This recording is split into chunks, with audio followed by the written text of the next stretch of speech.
Hey, friends of God, all over the world. Minister Coleman here with another Bible story time.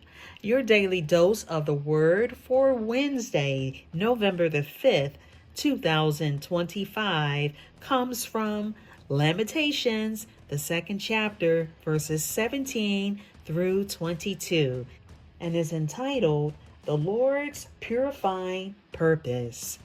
Well, this is a poetic word from the prophet Jeremiah. Let's hear what he has to say. But it is the Lord who did just as he planned. He has fulfilled the promises of disaster he made long ago. He has destroyed Jerusalem without mercy. He has caused her enemies to gloat over her and has given them power over her. Cry aloud before the Lord, O walls of beautiful Jerusalem. Let your tears flow like a river, day and night. Give yourselves no rest. Give your eyes no relief. Rise during the night and cry out. Pour out your hearts like water to the Lord. Lift up your hands to him in prayer, pleading for your children, for in every street they are faint with hunger. O Lord, think about this. Should you treat your own people this way? Should mothers eat their own children they once bounced on their knees? Should priests and prophets be killed within the Lord's temple?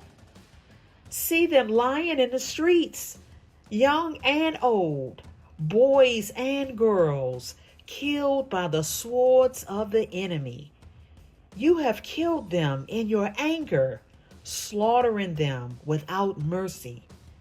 You have invited terrorists from all around, as though you were calling them to a day of feasting.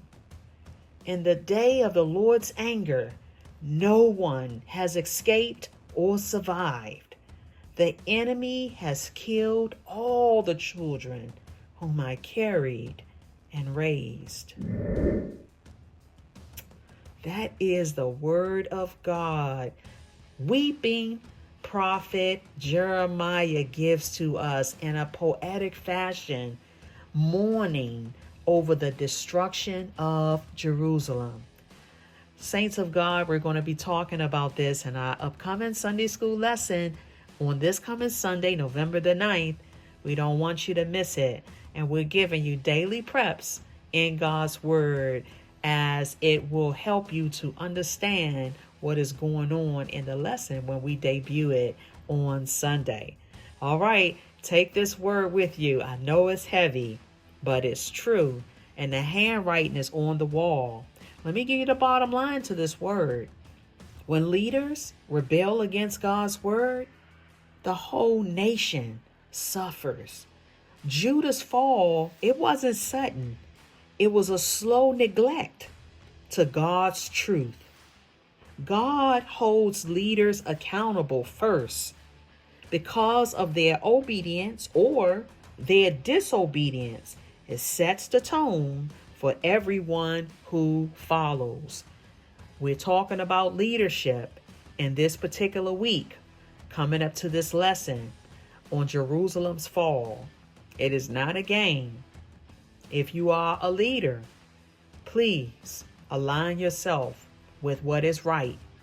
Do what is right, not just for yourself, not just unto God, but think about the people that are under you that will be vulnerable and subject to your actions, be it good, bad, obedient, disobedient. This is Minister Coleman, and this is your daily dose of God's Word. Hope to see you tomorrow.